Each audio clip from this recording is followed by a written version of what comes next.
ઓમ નમઃ શિવાય. શિવ મહાપુરાણ મહાત્મ્ય. શિવ મહાપુરાણનો મહિમા. પ્રયાગ તીર્થમાં ઋષિમુનિઓ શિવ મહાપુરાણ સાંભળવા ભેગા થયેલ. તેમાં વક્તા તરીકે વ્યાસજીના શિષ્ય સૂત વ્યાસપીઠ ઉપર બેઠા હતા. તે સમયે મુનિઓમાં શ્રેષ્ઠ અને બુદ્ધિમાન શૌનક મુનિ સૂતજીને ઉદ્દેશીને બોલ્યા, હે મહાજ્ઞાની સૂત, તમે અમને પુરાણોની કથા સંભળાવો. જ્ઞાન વૈરાગ્યથી યુક્ત સદભક્તિથી વૈરાગ્ય શી રીતે વધે? વિકારો કેવી રીતે દૂર થઈ શકે? આસુરી જીવો કેવી રીતે પવિત્ર બની શકે? તથા જે કલ્યાણકારી અને પાવનકારી ઉપાય દ્વારા આત્મા તાત્કાલિક પવિત્ર બની શિવને પામી શકે તે બતાવો. સૂતજી બોલ્યા, શિવ મહાપુરાણની કથા ભક્તિ વધારનાર, સંતોષ આપનાર રસાયણ રૂપ છે. આ કથા શિવજીએ પોતે જ કહેલ છે, જે કાળરૂપી સર્પના મોટા ત્રાસનો નાશ કરનાર છે. શિવ મહાપુરાણ સનતકુમાર મુનિએ મહર્ષિ વ્યાસજીને કહેલું. પછી વ્યાસજીએ તે શિવ મહાપુરાણ કળિયુગમાં જન્મેલ મનુષ્યોના હિત અર્થે ટૂંકમાં કહેલું છે, જે મનુષ્યના મનને પવિત્ર કરવા માટેનું ઉત્તમ સાધન છે. શિવ પુરાણના પાઠથી કે શ્રવણથી મનુષ્ય શિવપદને મેળવી શકે છે. તે ઈચ્છિત ફળ આપનારું અને પાપનો નાશ કરનારું છે. તે ધર્મ, અર્થ, કામ, મોક્ષની પ્રાપ્તિ કરાવે છે. તે રાજસૂય યજ્ઞ અને અગ્નિષ્ટોમ યજ્ઞનું ફળ આપે છે. કલ્યાણરૂપ મોક્ષ ધર્મ પામે છે. તેની દુર્ગતિ થતી નથી. અનેક પ્રકારના દાન અને યજ્ઞનું પુણ્ય પ્રાપ્ત કરે છે. ત્રણેય તાપોને શમાવે છે. આમ શિવ મહાપુરાણના શ્રવણ પઠનથી મનુષ્ય અનેક પ્રકારના લાભ મેળવી શકે છે. મહાપાપી દેવરાજને મોક્ષ પ્રાપ્તિ. શૌનક બોલ્યા, હે સૂતજી, આ કળિયુગમાં શિવકથાથી કયા પાપીઓ શુદ્ધ થયા છે તેની વિગત જણાવવા કૃપા કરો. સૂતજી બોલ્યા, આ કળિયુગમાં શિવ મહાપુરાણના શ્રવણ મનનથી પાપ કરનારા, કામી, દુષ્ટ, અવિચારી, દુરાચારી, વ્યભિચારી મનુષ્યો શુદ્ધ થાય છે. છળ કપટ કરનારા, દ્વેષી, દાંભિક, હિંસક, ક્રૂર, વર્ણાશ્રમ ધર્મથી ભ્રષ્ટ વગેરે મનુષ્યો શિવ મહાપુરાણના શ્રવણ માત્રથી પવિત્ર બની શિવપદને પ્રાપ્ત કરે છે. આની એક કથા હું તમને કહું છું. કિરાતનગરમાં એક ગરીબ બ્રાહ્મણ રહેતો હતો. તેનું નામ દેવરાજ હતું. તે બ્રાહ્મણ ધર્મ ત્યજી ચારે વર્ણના લોકોનું ધન મેળવી દુરાચારી જીવન જીવતો હતો. તેણે અધર્મથી ઘણું ધન એકઠું કર્યું હતું. એક દિવસ આ દેવરાજ બ્રાહ્મણ તળાવે સ્નાન કરવા ગયો. ત્યાં તેણે એક શોભાવતી નામની સુંદર વૈશ્યાને જોઈ. તે વૈશ્યા ઉપર મોહી ગયો. તેણે વૈશ્યાને પોતાની પત્ની બનાવી તેના ઘેર જ રહેવા લાગ્યો. આથી દેવરાજના માતા પિતા અને પત્નીએ તેને વૈશ્યાને છોડી દેવા ઘણો સમજાવ્યો, છતાં તે માન્યો નહીં. માતા પિતા અને પત્ની તરફથી પોતાને ખલીલ થઈ રહેલ છે તેમ માની તેણે એક રાત્રે પોતાના માતા પિતા અને પત્નીને મારી નાખ્યા અને તેમના ઘરમાં પડેલું બધું ધન લઈ તે વૈશ્યાને ઘેર આવી ગયો. તે વૈશ્યા સાથે માંસ મંદિરાની મોજ માણતો જીવવા લાગ્યો. એક દિવસ દેવયોગે તે પ્રતિષ્ઠાનગરમાં જઈ પહોંચ્યો. ત્યાં તેને ઓચિંતો સખત તાવ ચડ્યો. તે તાવમાં કણસતો એક શિવાલયના ઓટલે બેઠો. તેણે શિવાલયના પૂજારીની સંમતિ મેળવી ઓટલે પડી રહેવા દેવા વિનંતી કરી. પૂજારીને તેની ઉપર દયા આવતા તેને ઓટલે પડી રહેવાની છૂટ આપી. આ સમયે શિવાલયમાં શિવજીની કથા ચાલતી હતી. દેવરાજ તાવમાં પીડાતા પીડાતા તે કથા સાંભળતો હતો. એક મહિના બાદ તાવથી દેવરાજનું મૃત્યુ થયું. એટલે યમના દૂતો તેને લેવા આવ્યા. પરંતુ શિવના દૂતોએ તેમની પાસેથી છોડાવી દેવરાજને લઈને વિમાનમાં બેસાડી કૈલાસમાં શિવ શરણે લઈ ગયા. આમ દેવરાજે અનેક લોકોને મારી નાખ્યા. માતા પિતા તથા પત્નીને પણ મારી નાખી. વૈશ્યાગામી બન્યો. માંસ મંદિરા આરોગ્યા છતાં પણ શિવ મહાપુરાણની કૃપાથી એ પાપી બ્રાહ્મણને ક્ષણવારમાં જ મોક્ષની પ્રાપ્તિ મળી. દુષ્ટ બિંદુક બ્રાહ્મણની કથા. શૌનક બોલ્યા, હે સૂત, શિવજીની ભક્તિમાં વૃદ્ધિ થાય તેવી બીજી કથા કહેવા આપ અમારી ઉપર કૃપા કરો. સૂતજી બોલ્યા, સમુદ્રની તટે આવેલા બાસ્કલ નામે ગામમાં બિંદુગ નામે બ્રાહ્મણ અને ચંચુલા નામે તેની પત્ની રહેતા હતા. બિંદુગ મહાપાપી, દુરાત્મા, ખરાબ માર્ગે જનારો હતો, જ્યારે તેની પત્ની ચંચુલા ધર્મિષ્ઠ હતી. બિંદુગ પોતાની સુંદર પત્નીને છોડી વૈશ્યને ત્યાં રહેતો હતો અને તેની સાથે વિલાસી જીવન વિતાવતો હતો. આથી યૌવનમાં પહોંચેલ તેની પત્ની ચંચુલા પણ આડમાર્ગે જઈ પરપુરુષને સેવતી થઈ હતી. એક રાતે બિંદુકે પોતાની પત્નીને પરપુરુષને સેવતી જોઈ ખૂબ જ ક્રોધિત થઈ ગયો. તે પોતાની પત્નીને મારવા લાગ્યો. આથી ચંચુલાએ કહ્યું, તમે વૈશ્યા સાથે વિલાસ ભોગવો છો અને મારી દરકાર પણ કરતા નથી. હું પતિ તરફના સુખ વિના કેવી રીતે જીવું? તેથી જ હું પરપુરુષને સેવતી થઈ છું. આમાં મારો શું દોષ? દુષ્ટ બુદ્ધિ બિંદુકે કંઈક વિચારીને કહ્યું, તું સહેજ પણ ડર્યા વગર પરપુરુષને સેવ, મને કંઈ વાંધો નથી. પણ તેમાંથી તું જે ધન પ્રાપ્ત કરે તે તારે મને સોંપી દેવું, જેથી તારો અને મારો બંનેનો સ્વાર્થ સધાશે. આમ બંને પતિ પત્ની દુરાચારી બની ગયા. થોડા સમય બાદ બિંદુક મૃત્યુ પામ્યો અને નરકે ગયો. ત્યાં ઘણા દુઃખો ભોગવી પછી વિંધ્યાચળમાં પિશાચનો અવતાર પામ્યો. પતિના મૃત્યુ બાદ ચંચુલા પોતાના બાળકો સાથે ઘરમાં શાંતિથી રહેવા લાગી. ધીરે ધીરે તેનું યૌવન પણ ઘટવા લાગ્યું. દેવયોગે એકવાર પવિત્ર પર્વને દિવસે ચંચુલા પોતાના કુટુંબીઓ સાથે ગોકર્ણ તીર્થક્ષેત્રમાં આવી. સ્નાન કરી પવિત્ર બની. ત્યાં શિવાલયમાં વંચાતી શિવપુરાણની કથા સાંભળવા બેઠી.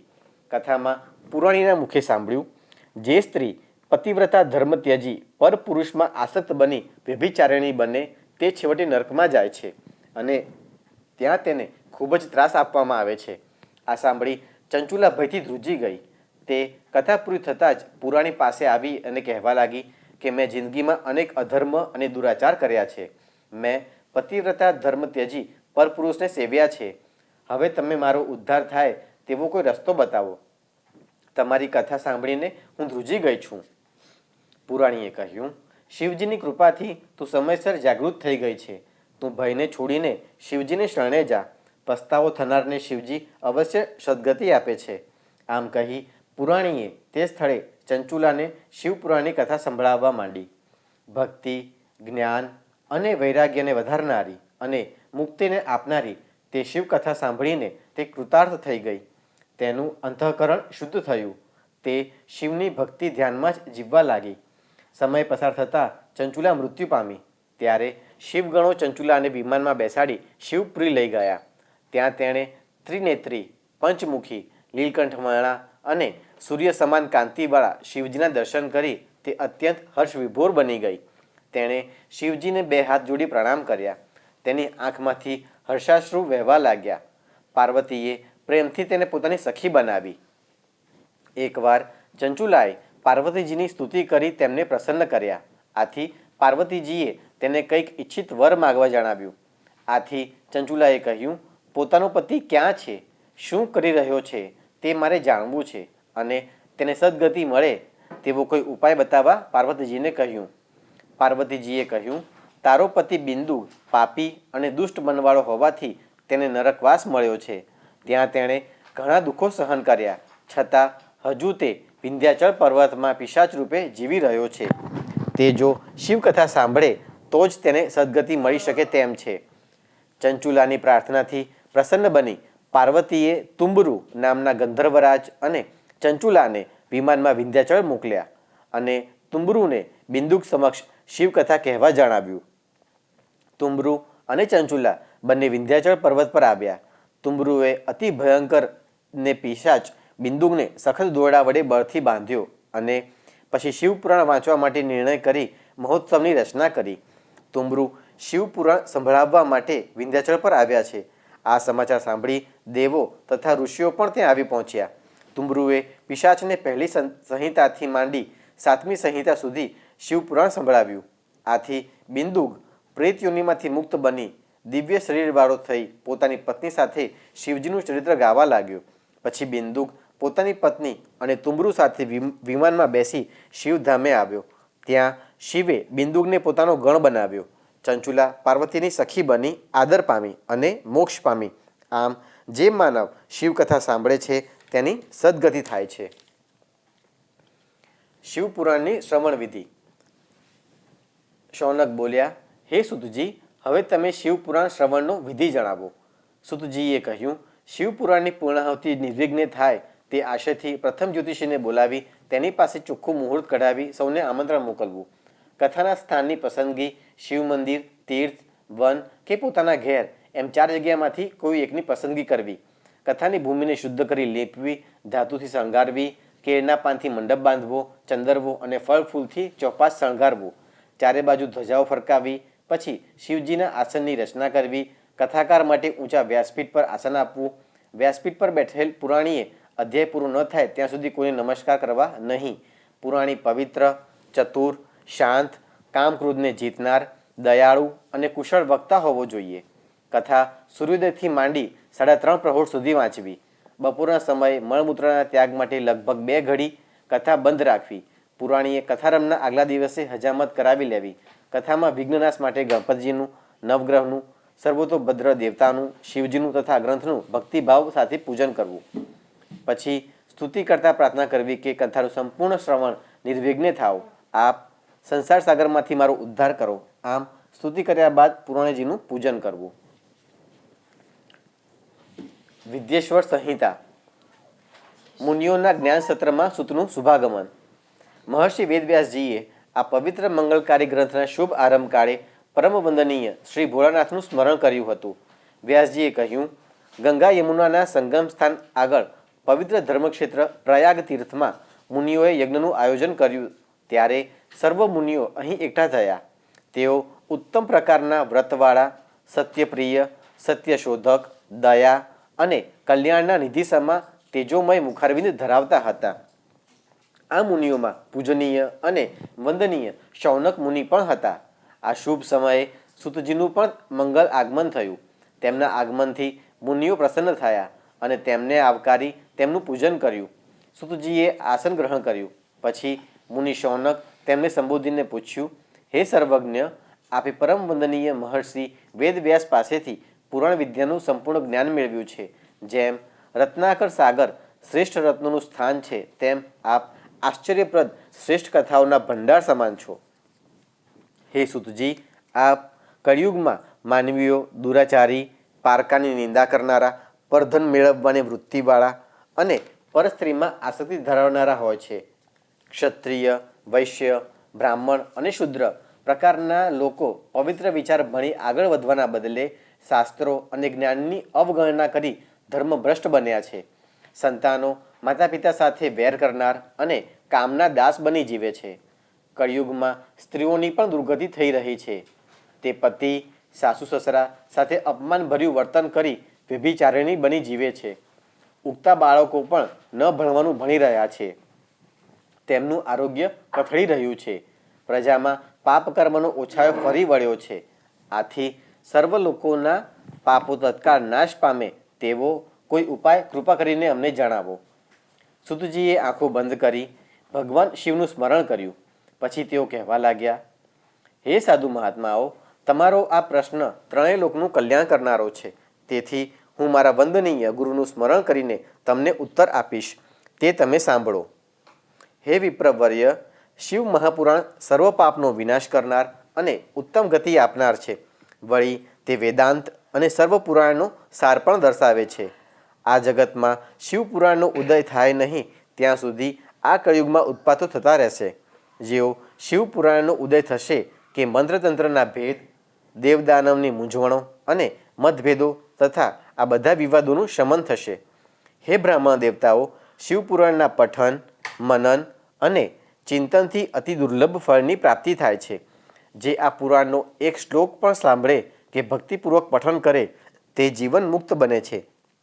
જે પાઠક તેનું પૂજન કરે છે તેને અશ્વમેઘ યજ્ઞનું ફળ મળે છે. જે ભાવક અન્યના મુખેથી શિવપુરાણનું પઠન સાંભળે છે તેના પાપો નાશ પામે છે. જે ભાવક શિવપુરાણને વંદન કરે તેના પ્રત્યે તમામ દેવોની કૃપા ઉતરે છે. 14ના મંગળ દિવસે ઉપવાસ સાથે શિવપુરાણ પાઠ કરવાથી પુરશ્ચરણનું પુણ્ય મળે છે. ઉપરાંત તે મુક્તિપદને પણ મેળવે છે. જે આ પુરાણની રુદ્ર સંહિતાનો ભાવપૂર્ણ રીતે પાઠ કરે તેનું બ્રહ્મહત્યા જેવું પાપ પણ નાશવંત બની જાય છે. ભૈરવની સામે શાંત ચિત્તે ગંભીર મૌન સાથે રુદ્ર સંહિતાનો દિવસમાં 3 વાર પાઠ કરનારની મનોકામનાઓ પૂર્ણ થાય છે. કૈલાસ સંહિતા ઓમકારના સ્વરૂપને નિરૂપણ કરનારી હોય સાક્ષાત બ્રહ્મ સ્વરૂપ પણ તે છે. પ્રભુ શિવે ઉપનિષદરૂપી સમુદ્રનું ભીષણ મંથન કરીને સંહિતા ઉત્પન્ન કરી હતી. તેનું પાન કરીને માનવ અમરત્વ પામે છે. શિવપુરાણમાં કુલ 1,00,000 શ્લોકો હતા. તેને ટૂંકાવીને મહર્ષિ વેદવ્યાસજીએ તેને 24,000 શ્લોકોમાં અને 7 સંહિતામાં નિરૂપી લીધું છે. હે ઋષિઓ, હવે હું તમારી સામે જ્ઞાન, ભક્તિ અને વૈરાગ્ય એ ત્રણેયથી સભર પવિત્ર શિવપુરાણની કથા કહું છું, જે તમે સૌ એકાગ્ર ચિત્તે સાંભળો. પૂર્વે સૃષ્ટિનું ભ્રમણ કરતાં કરતાં આ કલ્પની શરૂઆતમાં કુલ 6 મુનિઓ જ્ઞાન વિશે વિશદ ચર્ચા વિચારણા કરવા ભેગા થયા અને શ્રેષ્ઠ તત્વની વિચારણા કરતા હતા.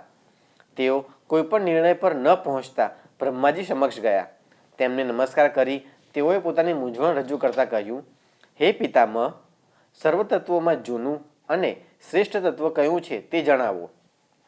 બ્રહ્માજીએ કહ્યું, જ્યાં મન સહિતની વાણી પહોંચી શકતી નથી અને પરત ફરે છે તે સર્વોત્તમ તત્વ છે, જેનાથી સઘળા દેવોનું પ્રાકટ્ય થયું છે. તે મહાદેવ સંપૂર્ણ વિશ્વના સ્વામી અને સર્વજ્ઞ છે. ભક્તિ સિવાય એમનું દર્શન થતું નથી. રુદ્ર, હરિહર તથા બીજા દેવો પણ જેના દર્શન માટે ઝંખે છે તે શિવજીની ભક્તિ કરનાર મોક્ષે જાય છે. તમે સઘળા પૃથ્વી પર જઈ શિવજીને પ્રસન્ન કરવા 1000 વર્ષ સુધી ચાલે તેવા યજ્ઞનો આરંભ કરો, જેથી શિવકૃપાથી વેદોક્ત વિદ્યાનો સાર તેમજ સાધક અને સાધ્યનું જ્ઞાન પ્રાપ્ત થાય છે. પછી મુનિઓએ પરમ સાધ્ય, સાધન અને સાધકના લક્ષણો વિશે પૂછતા બ્રહ્માજીએ કહ્યું, શિવપદની પ્રાપ્તિ એટલે સાધ્ય, શિવની સેવા એટલે સાધન, જેણે નિત્ય નૈમિત્તિક વગેરે કર્મોના ફળની આશાનો ત્યાગ કર્યો હોય તે સાધક છે. વેદોક્ત કર્મ કરી તેનું ફળ શિવજીને અર્પણ કરવાથી શિવપદ પ્રાપ્ત થાય છે. સર્વને એમની ભક્તિ પ્રમાણેનું ફળ મળે છે.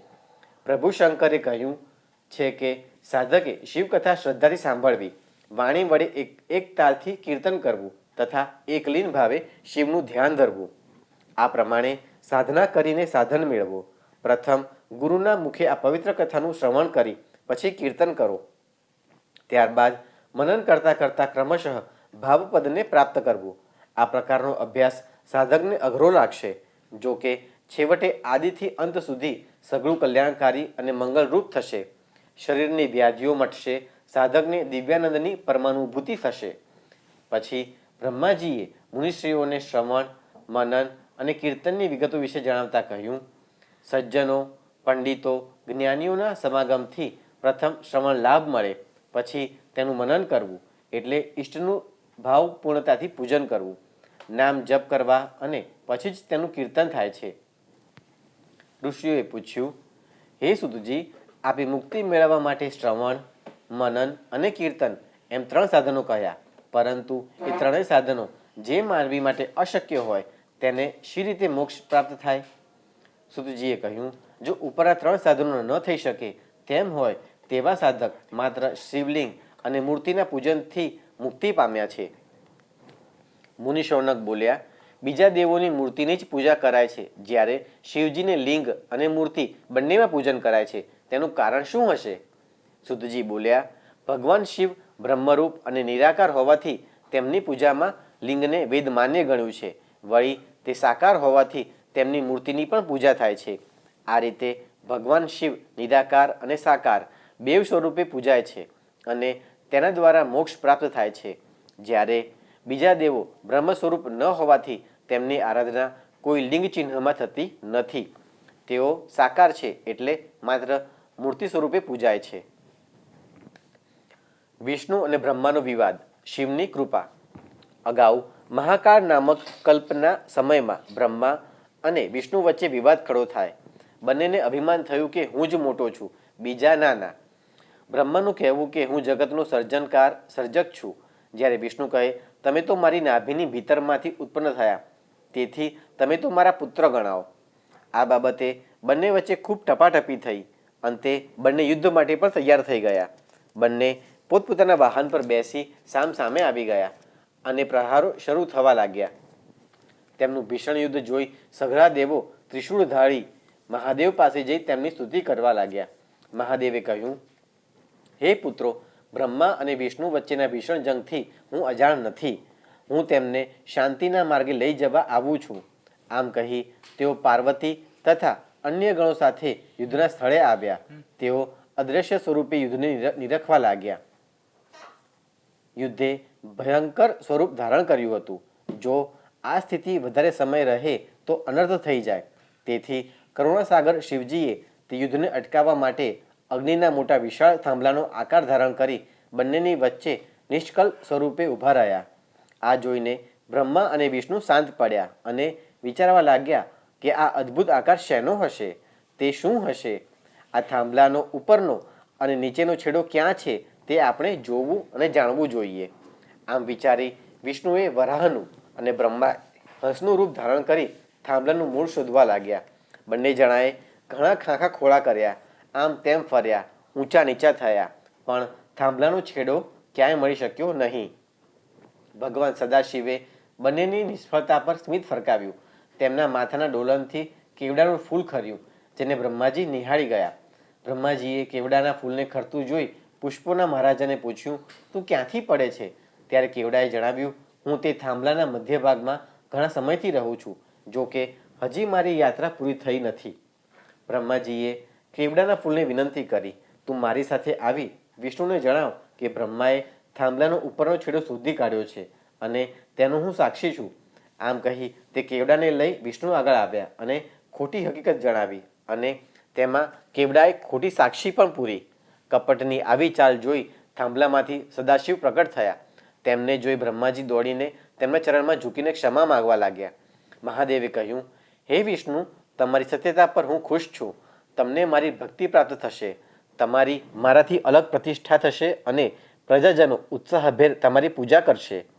પછી બ્રહ્માજીનો ગર્વ ઉતારવા મહાદેવે પોતાની ભમરોની વચ્ચેથી ભૈરવને પ્રકટ કરી તેને આજ્ઞા આપી, તું તલવારથી બ્રહ્માની પૂજા કર. ભૈરવે તરત તલવાર ઉગામી બ્રહ્માનું 5મું મુખ કાપી નાખ્યું, જે મુખેથી બ્રહ્માએ અસત્ય ઉચ્ચાર્યું હતું. ફરી ભૈરવે તલવાર ઉગામી કે તરત બ્રહ્મા તેના ચરણોમાં પડી ધ્રુજતા વિનવણી કરવા લાગ્યા.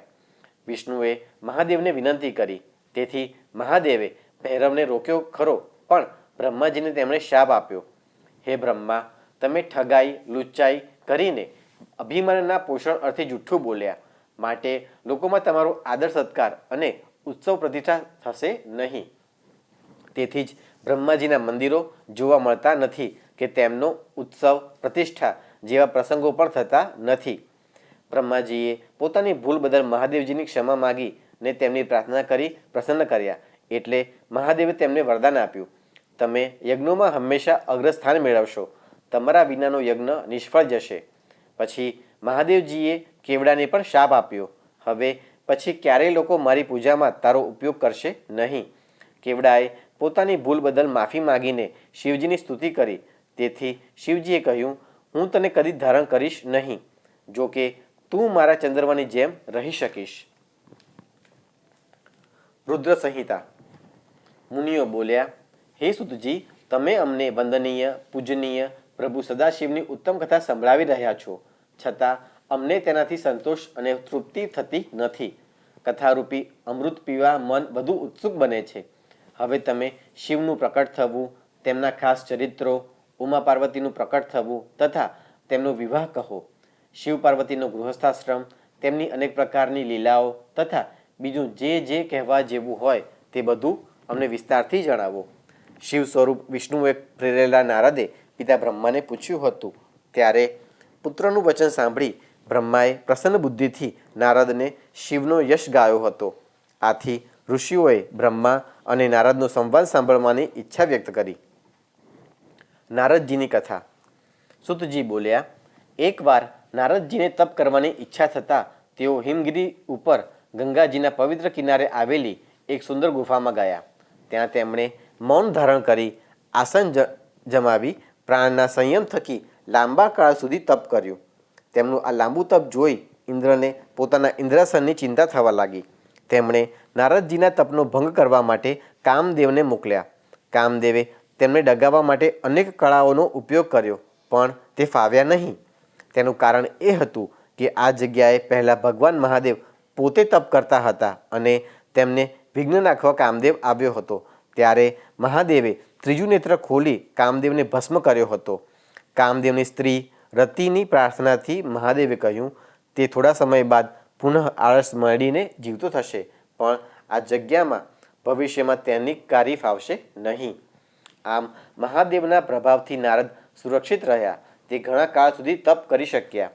નારદજી તપથી નિવૃત્ત બન્યા. તેઓ શિવજીની માયાથી અજાણ હતા. તેથી તેઓ અહંકાર કરવા લાગ્યા કે મેં તો કામદેવને જીતી લીધો છે. તેઓ ફરતા ફરતા કૈલાસ પર્વત પર પહોંચ્યા અને રુદ્રદેવને પોતાની સિદ્ધિઓ સંભળાવી. રુદ્રદેવે તેમને આ વાત વિષ્ણુને કરવી નહીં તેમ જણાવ્યું, પરંતુ નારદજી તો ગર્વમાં ને ગર્વમાં મહાદેવની શિખામણ ભૂલી ગયા અને બ્રહ્મલોકમાં જઈ બ્રહ્માજી આગળ બધી વાત જણાવી. ત્યાંથી નારદજી વિષ્ણુલોકમાં ગયા. વિષ્ણુલોકમાં જઈને નારદજીએ સઘળી હકીકત જણાવી. વિષ્ણુ ભગવાન બધું સમજી ગયા. તેઓ બોલ્યા, હે નારદ, તમે તપના ભંડાર સમાન છો. તમે તો જ્ઞાન અને વૈરાગ્યથી સદા યુક્ત અને નૈષ્ઠિક બ્રહ્મચારી છો. જન્મથી જ વિકાર વિનાના અને ઉત્તમ બુદ્ધિવાળા તમને કામના વિકારો શું કરી શકે? નારદજી હસીને બોલ્યા, તમારી મારા ઉપર કૃપા છે, પછી કામદેવ મારી ઉપર કેમ પ્રભાવ પાડી શકે? આમ કહી નારદજી ત્યાંથી વિદાય થયા. આ બાજુ વિષ્ણુએ શિવજીનું આરાધન સ્મરણ કરી શિવજીની અનુમતિ લઈ નારદજીના માર્ગમાં માયાની અદ્ભુત રચનાનું દર્શન કરાવ્યું. નારદજી ફરતા ફરતા એક સુંદર નગર પહોંચી ગયા. તે નગરના રાજા શીલનિધિ પોતાની દીકરીનો સ્વયંવર રચવાની તૈયારીમાં હતો. આખું નગર શણગારવામાં આવ્યું હતું. સ્વયંવરમાં અનેક દેશના રાજકુમારો રાજપુરુષો આવ્યા હતા. નારદજી પણ તે નગરમાં આવ્યા. તેમને આવેલા જાણી શીલનિધિએ તેમનું સ્વાગત કરી પોતાની પુત્રી અને પત્નીને નારદજીના વંદન કરાવ્યા. પછી પોતાની પુત્રીનું ભવિષ્ય કથન કહેવા પ્રાર્થના કરી. તે કન્યાનું દિવ્ય રૂપ જોઈ નારદજી મોહિત થઈ ગયા. તેમણે કન્યાને સ્વયંવરમાં હાંસલ કરવા માટે પોતાને સૌંદર્ય પ્રાપ્ત થાય તે આશયથી તેઓ વિષ્ણુ પાસે જઈ સઘળી વાત કરી ને પોતાને તેમના જેવું જ સૌંદર્ય પ્રાપ્ત થાય તેવી ઈચ્છા દર્શાવી. વિષ્ણુએ તેમને કહ્યું, તમારું હિત થાય તે મુજબ કરીશ. તમે તમારી ઈચ્છિત જગ્યાએ જાઓ. વિષ્ણુએ નારદજીને પોતાનું રૂપ આપ્યું, પણ મુખ વાનરનું બનાવી આપ્યું. નારદજી સ્વયંવરમાં આવ્યા. કન્યા ફરતી ફરતી નારદ મુનિ આગળ આવી, પણ તેમનું મુખ વાનરનું જોઈ આગળ વધી ગઈ. તે જ સભામાં ખુદ વિષ્ણુ ભગવાન રાજાનું સ્વરૂપ લઈને આવ્યા હતા. કન્યાએ તેમને જોઈ કંઠમાળા તેમના ગળામાં આરોપી. વિષ્ણુ ભગવાન કન્યાને લઈ અંતર્ધાન થઈ ગયા. તે સમયે નારદજીની સ્થિતિ દયનીય બની ગઈ. તેઓ ગુસ્સે થઈ ગયા. તે સમયે રુદ્રદેવે મોકલેલા તેમના બે ગણોએ તેમને કહ્યું, તમે વ્યર્થ રીતે રાજકન્યાની ઈચ્છા રાખો છો. તમારું મુખ તો જુઓ. નારદજી કંઈક વિચારી તળાવે ગયા અને તળાવમાં પોતાનું પ્રતિબિંબ જોયું અને હેબતાઈ ગયા. તેમણે પોતાનું મુખ વાનરનું જોઈ ક્રોધે ભરાયા અને શિવજીના ગણોને શાપ આપ્યો. તમે મારી ઠઠ્ઠા મશ્કરી કરી તમે રાક્ષસ બની જશો. શિવગણો શિવજીની ઈચ્છાને માન આપી ત્યાંથી ચાલ્યા ગયા. પછી નારદજી ત્યાંથી વૈકુંઠમાં આવ્યા અને ગુસ્સે થઈને બોલ્યા, હે વિષ્ણુ, તમે મલિન વિચારવાળા છો. તમે બીજાનું હિત કલ્યાણ જોઈ શકતા નથી. તમે મને વાનરનું મુખ આપી મારી જોડે દગો કર્યો. તેથી તમારે વાનરોની મદદ અવશ્ય લેવી પડશે. આવો શાપ આપી નારદજી ચાલતા થયા. આમ નારદ મુનિએ ક્રોધમાં આવી વિષ્ણુને શાપ તો દઈ દીધો, પરંતુ તરત જ શિવજીએ માયાનો સંકેલો કરી લીધો. એટલે નારદજીને પોતાની ભૂલ સમજાઈ ગઈ. તેઓ વિષ્ણુના પગમાં પડી પશ્ચાતાપ કરવા લાગ્યા અને બોલ્યા, મેં આપેલા શાપને આપ ટાળી નાખો. વિષ્ણુજીએ નારદજીને બેઠા કરી દિલાસો આપતા કહ્યું, આપ તો મારા શ્રેષ્ઠ ભક્ત છો. તમે મોહિત અવસ્થામાં શિવજીનું વચન માન્યું નહીં. પરિણામે આમ બન્યું. પ્રભુ શિવજી તો અહંકાર ટાળનારા હિતકારી છે. તે જ સ્વયં પરમાત્મા પરબ્રહ્મ છે. તેઓ મૃત્યુને જીતનારા, કાળના પણ કાળ અને ભક્તો પર કૃપા ઉતારનારા સર્વોચ્ચ દેવ છે. તમે પરમ ભક્તિભાવથી શિવજીની ભક્તિ કરો, પૂજા કરો, સદાક્ષર મંત્રનો જાપ જપો. આમ થવાથી તમે પોતે નિર્વિકલ્પ સ્વરૂપને પામી શકશો. આ ઉપદેશ આપી વિષ્ણુ ભગવાન અંતર્ધાન થઈ ગયા. પછી નારદજી શિવજીના લિંગોનું ભક્તિભાવથી દર્શન કરતાં કરતાં પૃથ્વી ઉપર ભ્રમણ કરવા લાગ્યા. તે સમય દરમિયાન ભગવાન શિવજીના બે ગણો જેને નારદજીએ સ્વયંવરમાં શાપ દીધો હતો તે મળ્યા. શિવગણોએ નારદજીને પ્રણામ કર્યા અને પોતાના શાપની વાત કરી. નારદજીએ તેમની ક્ષમા માગી અને કહ્યું, શિવજીની ઈચ્છાથી મારી બુદ્ધિ બહેર મારી ગઈ હતી. તમે બંને બળવાન અને પ્રતાપી રાક્ષસ થશો. તમે રાક્ષસ રાજા તરીકે ખ્યાતિ મેળવશો. મહાદેવજી તમારો ઉદ્ધાર કરવા માટે બીજું સ્વરૂપ ધારણ કરીને આવશે. પછી તેઓ બંને ત્યાંથી જતા રહ્યા. નારદજીએ બ્રહ્માજીને પૂછેલ વિવિધ પ્રશ્નો. ત્યાંથી નારદ મુનિ ફરતા ફરતા બ્રહ્માજી પાસે આવ્યા અને બોલ્યા, હે પિતામહ, મને શિવ તત્વ અંગે કંઈ જાણકારી નથી. શિવજી નિર્ગુણ છે છતાં સગુણ કેમ? તેમનું સત્ય સ્વરૂપ શું છે તે સમજાવો. હે મુનિ, પ્રલય થાય તે ટાણે કશું જ બની શકતું નથી. ફક્ત સદબ્રહ્મ હતું. તે સત્ય, જ્ઞાન તેમજ આનંદ સ્વરૂપ પરમ પ્રકાશરૂપ છે. તે નિર્ગુણ, નિર્વિકલ્પ અને સર્વત્ર છે. તે અજોડ, અનુપમ અને અનંત પણ છે. એવું દિવ્ય પરબ્રહ્મ એક જ ગણાય. અમુક કાળે પરબ્રહ્મને એકમાંથી અનેક થવાની ભાવના જાગી. તેણે વિચાર્યું કે હું લોકોની રચના કરું. તેણે અમૂર્ત સ્વરૂપે પોતાની જ મૂર્તિ સ્વરૂપે કલ્પના કરી. આમ પરમ અમૂર્ત રૂપમાંથી જે મૂર્તિ પ્રકટ પામી તે સર્વને વંદન પૂજન કરવાને લાયક હતી. તે મૂર્તિ પ્રકટ પામી કે પરબ્રહ્મ અદૃશ્ય થયું. આ પ્રકટ મૂર્તિ તે પરબ્રહ્મનું સાક્ષાત શિવ સ્વરૂપ, જેને વિદ્વાનો, પંડિતો, જ્ઞાનીઓ ઈશ્વર પણ કહે છે. ઈશ્વરે પોતાના સ્વરૂપમાંથી એક શક્તિ પ્રકટ કરી. તેને વિદ્વાનો પ્રધાન પ્રકૃતિ અથવા પરમાયા કહે છે. તે શક્તિ ત્રણેય દેવોને ઉપજાવનારી મૂળ કારણરૂપ આદ્યશક્તિ પણ કહેવાય છે. તે અષ્ટભુજા અંબિકા છે. સદાશિવે શક્તિની સાથે રહીને એક ક્ષેત્રનું સર્જન કર્યું. તે પવિત્ર કાશી ક્ષેત્ર. તે પરમ મોક્ષ બક્ષનારું સ્થાન છે. તે આનંદનું કારણ હોય આનંદવન પણ કહેવાય છે. એકવાર શિવ અને શક્તિ આનંદવનમાં ફરતા હતા.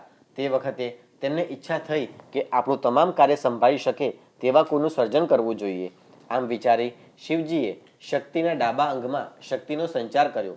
તેથી સુંદર પુરુષ અવતરણ પામ્યો, જેને જોઈ શિવ પાર્વતી પ્રસન્ન થયા. તેમણે કહ્યું, તમે વ્યાપક હોય વિષ્ણુ નામે વિખ્યાત થશો. તમે દ્રઢતાથી, ભાવથી તપ કરો. આમ કહી શિવશક્તિ અંતર્ધાન થઈ ગયા. શિવજીની આજ્ઞા પ્રમાણે વિષ્ણુએ તપનો પ્રારંભ કર્યો. લાંબા સમય બાદ તેઓ ધ્યાનમાંથી જાગ્યા.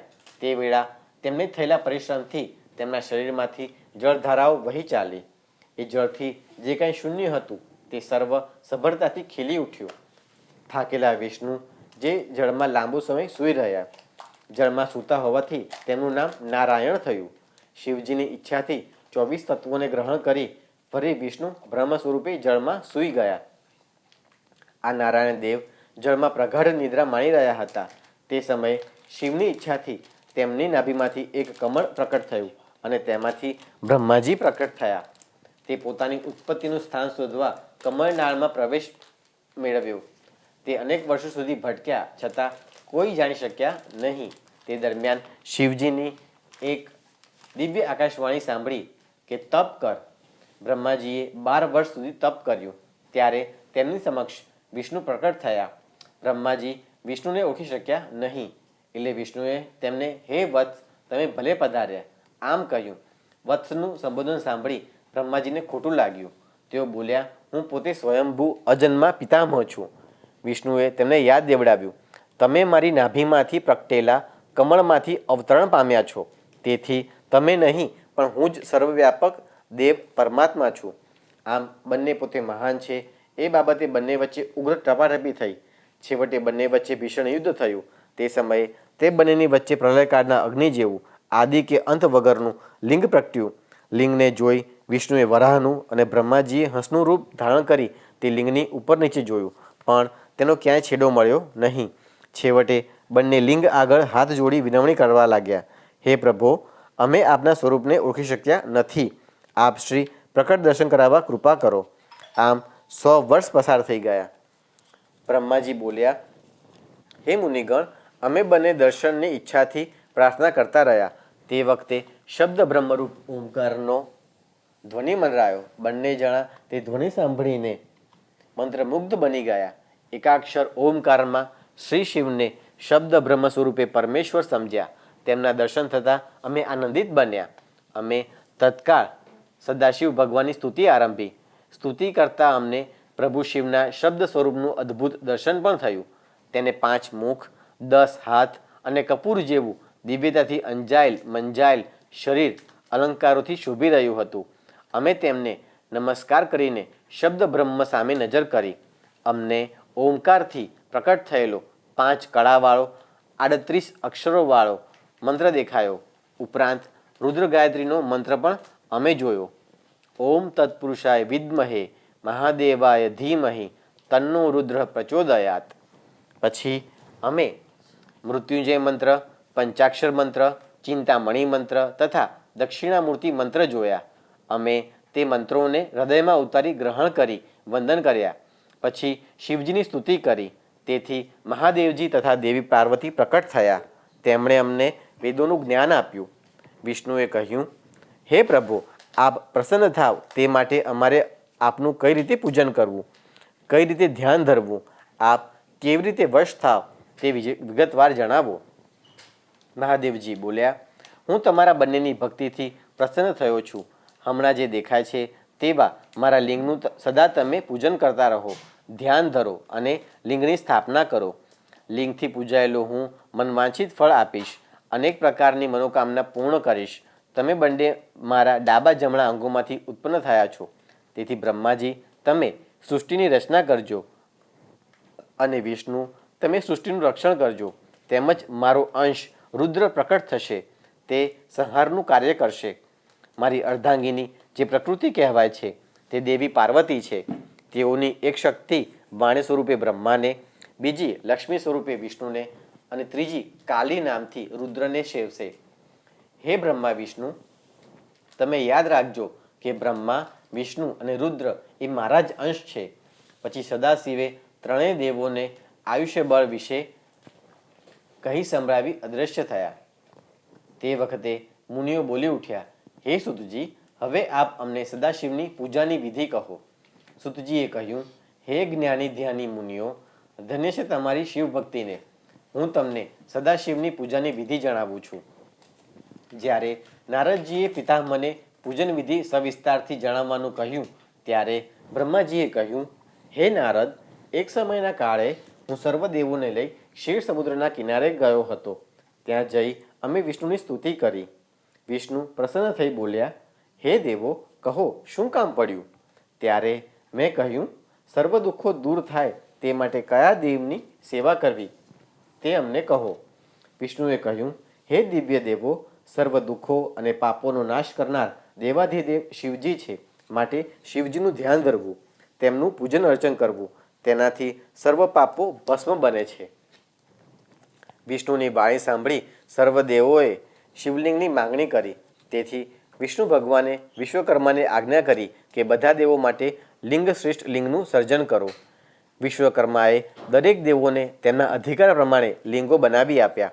ઇન્દ્રને માણેકનું, કુબેરને સુવર્ણનું, ધર્મરાજાને પીળા મણીનું, વરુણને કાળા મણીનું, વિષ્ણુને નીલમનું, દેવી લક્ષ્મીજીને સ્ફટિકનું, મને સોનાનું, વસુઓને ચાંદીનું, અશ્વિની કુમારોને પિત્તળનું, આદિત્યને તાંબાનું, સોમને મોતીનું, સૂર્યને હીરાનું, બ્રાહ્મણોને માટીનું, મયદાનવને ચંદનનું, નાગોને પરવાળાનું, યોગીને ભસ્મનું, દક્ષોને દહીંનું અને બાણાસુરને પારાનું લિંગ આપવામાં આવ્યું. પ્રાતઃકાળ બ્રાહ્મ મુહૂર્તે ઉઠી ભગવાન શિવનું શ્રદ્ધાભાવથી સ્મરણ કરી પ્રાર્થના કરવી. પછી પોતાના નિત્યકર્મ સ્નાન કરી શુદ્ધ થઈ ચોખ્ખા વસ્ત્રો પહેરી પવિત્ર જગ્યાએ બેસીને પૂજન કરવું. શિવલિંગને નજીક રાખવું. આ સમયે પરિવાર સહિત આહ્વાન કરવું. પછી એક મુદ્રા બતાવીને વિઘ્નોને દૂર કરનારા ગણપતિનું સિંદૂર આદિ પદાર્થોથી પૂજન કરવું. બાદ તેમના ભાઈ કાર્તિક સ્વામી સાથે પરમ ભક્તિથી તે ભગવાનનું પૂજન અને નમસ્કાર કરવા. પછી સદા દ્વારમાં ઊભા રહેતા મહોદર નામના દ્વારપાળનું પૂજન કરવું. પછી પાર્વતીજીનું પૂજન કરવું. તે પછી પાદ્ય, આસન અને અર્ધ્ય અર્પિત કરવા. બાદ પંચામૃતથી સ્નાન કરાવી ચંદન વગેરે લગાવવા. ત્યાર પછી સુંદર વસ્ત્ર, ઉપવીત વગેરે અર્પિત કરી પુષ્પો ચડાવવા. ઉપરાંત તુલસીને બિલીપત્ર પણ ભાવપૂર્ણ ચઢાવવા. ત્યારબાદ સુગંધીદાર દ્રવ્યો લગાવીને ધૂપ દીપ પ્રગટાવવા.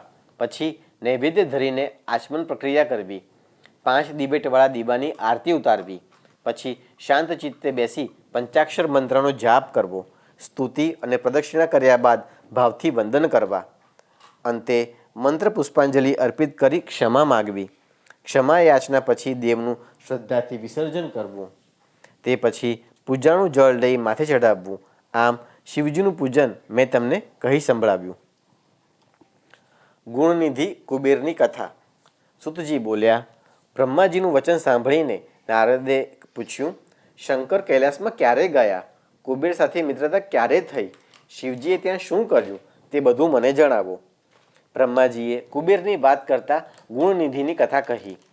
જૂના સમયમાં કાંપિલ્ય નામે નગરમાં યજ્ઞદત્ત નામે એક અગ્નિહોત્રી બ્રાહ્મણ રહેતો હતો, જે યજ્ઞ વિદ્યામાં અત્યંત કુશળ, વેદ વેદાંત જાણનાર, ચંદ્ર જેવી શીતળ પ્રકૃતિવાળો અને દીક્ષિત બ્રાહ્મણ હતો.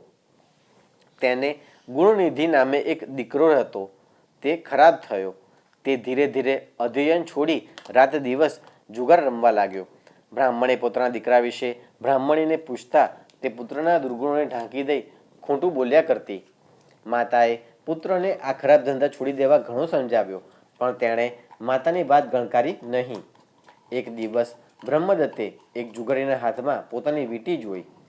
તેણે જુગારીને ધમકાવી તે વીંટી બાબતે પૂછતા જાણવા મળ્યું કે પોતાનો દીકરો તે વીંટી જુગારમાં હારી ગયો છે. આ ઉપરાંત પણ રત્નો, વસ્ત્રો, ધન તેમજ વાસણો પણ હાર્યો છે. આ જાણી બ્રાહ્મણ ઘણો દુઃખી થયો. તેણે ઘેર આવી બ્રાહ્મણીને વીંટી તેમજ પોતાના પુત્ર વિશે પૂછ્યું, ત્યારે બ્રાહ્મણને ખોટા ઉત્તર આપવા લાગી. તેથી બ્રાહ્મણ વધારે ક્રોધાયમાન થઈ ગયો અને બોલ્યો, આજે મારી આંખો ખુલી ગઈ છે. હું આજથી તારો ત્યાગ કરું છું. પુનઃ લગ્ન કરીશ અને મારું દીક્ષિત કાર્ય ગતિશીલ બનાવીશ. વળી એમ માનીશ કે મારો કોઈ દીકરો જ ન હતો. આમ કહી તે પગ પછાડતો ચાલ્યો ગયો. થોડીક વાર બાદ ગુણનિધિ ઘેર આવતા માતાએ સઘળી હકીકત જણાવી. એટલે નાસીપાસ થયેલો દીકરો પણ ગુસ્સામાં ઘર છોડી ચાલી નીકળ્યો. નગર બહાર નીકળતા તેને થયું કે હવે વગર પૈસે શું કરવું. તે નિરાશ વદને ચાલવા લાગ્યો. ઘણું ચાલતા તે એક ઘટાદાર વૃક્ષ નીચે આવીને બેઠો. તે દિવસે શિવરાત્રિ હતી. સાંજ પડવા આવી હતી. તે આજુબાજુ જુએ છે તો તેની નજરે એક શિવ ભક્ત કુટુંબ પૂજાની સામગ્રી લઈ શિવ મંદિર તરફ જતું દેખાયું. ગુણનિધિ ક્ષણિક વાર રોકાઈ પછી તેની પાછળ મંદિરે ગયો. તે શિવ ભક્ત કુટુંબે મંદિરમાં આવી શિવજીનું વિધિપૂર્વક પૂજન કર્યું. તેમણે સર્વે ઉપવાસ કર્યો હતો. તેમણે મંદિરમાં નૈવેદ્યમાં પકવાન ધરાવ્યું. તેની સુગંધથી ગુણનિધિનું મન લલચાયું. તેણે વિચાર્યું કે આ બધા નિદ્રાવશ થશે પછી હું એ પ્રસાદ પ્રેમથી ગ્રહણ કરીશ. પૂજા, આરતી, નૃત્ય ગાન બધું પત્યા બાદ બધા સૂઈ ગયા. ગુણનિધિ મંદિરના દ્વારમાં પ્રવેશ્યો. દીવાની વાટ ધીમી થવા આવી હતી. આછા ઉજાસમાં તેને બરાબર દેખાતું ન હતું. તેથી તેણે પોતાના વસ્ત્રમાંથી એક લીરો કાઢી દિવેટ કરી પ્રગટાવી. તેથી ઉજાસ વધારે આવ્યો. તે પકવાન જમીને બહાર આવતો હતો કે તેનો પગ એક જણે અથડાતા તે સફાળો ઊભો થઈ ગયો અને બૂમો પાડવા લાગ્યો. તેની બૂમોથી બધા જાગી ગયા. મંદિરના રક્ષકોએ ગુણનિધિને ખૂબ જ માર્યો. તેથી તે મૃત્યુ પામ્યો. તેના જીવને લેવા યમદૂતો આવ્યા. તે જ સમયે કૈલાસમાંથી દિવ્ય વિમાન લઈને પ્રભુ સદાશિવના પાર્ષદો પણ આવ્યા. તેમણે ગુણનિધિના જીવને છોડી દેવા કહ્યું. ત્યારે યમદૂતોએ કહ્યું, આ તો દુષ્ટાત્મા જીવ છે. તેણે કદી મા બાપને સુખી કર્યા નથી. તેણે શિવ મંદિરમાં પ્રવેશ કરીને શિવ નિર્માલ્ય ઓળંગ્યું હતું. આમ છતાં તેને તમે મુક્ત કરવાનું કેમ કહો છો? ત્યારે શિવના પાર્ષદો બોલ્યા, આણે મંદિરમાં રાત્રિ દીવામાં નવી દિવેટ મૂકી ઉજાસને વધુ પ્રગાઢ બનાવ્યો. તે શિવલિંગને વધુ પ્રકાશવાન બનાવ્યું. વળી પૂજન ક્રિયા વખતે તેણે શિવજીના નામો સાંભળ્યા. ઉપવાસી જેવી સ્થિતિમાં રહ્યો. ભક્ત કુટુંબે ભોજન કર્યા બાદ ભોજન કર્યું. આમ તેની સૂક્ષ્મ ભક્તિના પરિણામે તે કૈલાસમાં આવવા અધિકારી બન્યો છે. તેના પાપો દૂર થતાં બીજા જન્મે તે કલિંગ દેશનો રાજા થશે. આમ કહી શિવ પાર્ષદો તેને વિમાનમાં બેસાડી પોતાની સાથે લઈ ગયા. બીજે જન્મે આ ગુણનિધિ કલિંગ દેશના રાજા અરંદમનો પુત્ર થયો. તેનું નામ દમ પાડ્યું હતું. તે નાનપણથી જ શિવ ભક્ત બન્યો. તે રાજગાદી પર આવતા શિવનો પ્રચાર કરવા માટે તેણે જાહેર કર્યું, રાજ્યના તમામ શિવ મંદિરોમાં દીવાઓ અખંડ પ્રજ્વલિત રાખવા. આ સઘળું ખર્ચ રાજ્યના શિરે રહેશે. જ્યારે રાજા મૃત્યુ પામ્યો ત્યારે રત્નોના દેવાઓ જ્યાં બળતા હતા તે અલકાપુરીનો રાજા કુબેર બન્યો હતો. ત્રીજા જન્મે આ ગુણનિધિ કુબેર થયો. તેણે અતિ કઠણ તપ શરૂ કરવા કાશીમાં ગયો. ત્યાં તેણે ચિત્તરૂપી દીવા પ્રગટાવી અનન્ય ભક્તિ થકી ધ્યાન આરંભ્યું. વળી તેણે તે જગ્યા પવિત્ર કરી શિવલિંગ સ્થાપી તેની શ્રદ્ધાભાવથી પૂજા આરંભી. તપને કારણે તેનું શરીર સાવ દુર્બળ થઈ ગયું હતું, છતાં તેણે તપ છોડ્યું નહીં. તેના પ્રગાઢ તપથી પ્રસન્ન થઈ શિવ પાર્વતી ત્યાં આવ્યા અને બોલ્યા, તારા તપથી હું ઘણો પ્રસન્ન થયો છું, માટે તું વરદાન માંગ. કુબેરે આંખો ખોલી, પણ ભગવાનનું તેજ સહન ન થતાં તે આંખો ખોલી શક્યો નહીં. તેથી ભગવાન શિવજીએ તેને સ્પર્શ કર્યો કે કુબેરે આંખો ખોલી. ભગવાન ચંદ્રશેખરને પ્રેમ અને શ્રદ્ધાથી પ્રણામ કર્યા. ભગવાન શિવજીએ તેને વરદાન આપ્યું, તું ધન ભંડારનો અધિપતિ અને યક્ષોનો મહાન રાજા થા. તારી અપાર અમાપ પ્રીતિમાં વધારો કરવા તારી અલકા નગરીની સમીપમાં હું હંમેશા વાસ કરીશ. તેથી આજે પ્રભુ સદાશિવનું સ્થાન કૈલાસ એ અલકાપુરીની નજીકમાં જ રહ્યું છે. પ્રભુ સદાશિવે કૈલાસ ઉપર નિવાસ કરવાનું વિચાર્યું, તેથી તેમણે પોતાનું ડમરું વગાડ્યું. ડમરૂના નાદથી બ્રહ્મા, વિષ્ણુ અને તમામ દેવો, વેદો અને શાસ્ત્રો પણ મૂર્તિમાન સ્વરૂપે ત્યાં આવ્યા. અસુરો અને દાનવો તથા શંકરના અનેક ગુણાધીપો પણ ત્યાં આવ્યા. બધાએ શિવજીની સ્તુતિ કરી. શિવજીએ કૈલાસ ઉપર પોતાનું કાયમી સ્થાન રહેશે તેવું જણાવ્યું. બધા ત્યાં આવી પહોંચ્યા. બધાએ શિવની વિધિપૂર્વક પૂજા કરી. વિશ્વકર્માએ કૈલાસ શિખર ઉપર તૈયાર કરેલા સુંદર આવાસમાં ભગવાન શિવજી પાર્વતી સાથે આરૂઢ થયા. તે વખતે મોટો ઉત્સવ થયો. બ્રહ્મા વિષ્ણુએ શિવજીને પ્રણામ કરી સ્તુતિ કરી. આમ ગુણનિધિ જેવા અધમનો પ્રભુ શિવજીએ ઉદ્ધાર કર્યો. માટે હે મુમુક્ષુજનો, ભોળાનાથ શિવશંભુને કદી ભજવાનું ભૂલશો નહીં. શિવ સતી ઉમાની કથા. બ્રહ્માજીએ કહ્યું, મેં દક્ષ પ્રજાપતિઓએ મારી પુત્રી સંધ્યા તરફ અભિલાષા કરી એટલે મહાદેવજી અમને ઠપકો આપી અમારો તિરસ્કાર કર્યો. તેથી હું દુઃખી થઈ મનોમન બળવા લાગ્યો. મારી ઈચ્છા હતી કે મહાદેવજી પોતે સ્ત્રીને ગ્રહણ કરે. તેના માટે મેં કામદેવ અને રતિને તૈયાર કર્યા. વળી તેમને મદદગાર થવા માટે વસંત ઋતુને પેદા કર્યો. ત્રણેય મારી આજ્ઞા પ્રમાણે સદાશિવને મોહમાં નાખવા રવાના થયા. તેઓ શિવજી જ્યાં સમાધિ અવસ્થામાં બેઠા હતા ત્યાં આવી પોતાનું કામકાજ શરૂ કર્યું. એ વસંત ઋતુની શીતળ મંદ વાયુ લહેરી પ્રસરી ગઈ. કામદેવે પોતાના બાણો ચડાવ્યા. વસંતે પોતાની અસર ઊભી કરી. આમ છતાં સદાશિવને કોઈ પણ પ્રકારની અસર થઈ નહીં. તેઓ શાંત ચિત્તે બેસી રહ્યા. કામદેવ હતાશ બન્યો. કામદેવ થકી મારી ઈચ્છા પૂર્ણ થઈ નહીં. આથી હું પણ નિરાશ થયો. મને કાંઈ સૂઝ્યું નહીં. તેથી મેં વિષ્ણુનું સ્મરણ કરી તેમની સ્તુતિ કરવા માંડી. વિષ્ણુ પ્રકટ થયા. તેમણે સ્તુતિનું કારણ પૂછતા મેં કહ્યું, શિવજીએ જ્યારથી મારો અને મારા પુત્રોનો તિરસ્કાર કર્યો હતો ત્યારથી મેં નક્કી કર્યું છે કે શિવજી સ્ત્રીને ગ્રહણ કરે તો જ મને શાંતિ મળે. મેં શિવજીને મોહમાં નાખવા ઘણા કિમિયા અજમાવ્યા, છતાં બધા નિષ્ફળ ગયા. હવે તમે કોઈ ઉપાય બતાવો. વિષ્ણુએ કહ્યું, તમે શિવનું સ્મરણ કરી શિવાદેવીનું શ્રદ્ધાથી આરાધન કરો. તે સગુણ થઈને અવતાર ધારણ કરે તો તે અવશ્ય શિવજીના પત્ની થાય. માટે તમે દક્ષને આજ્ઞા કરો એટલે તે તપ કરે.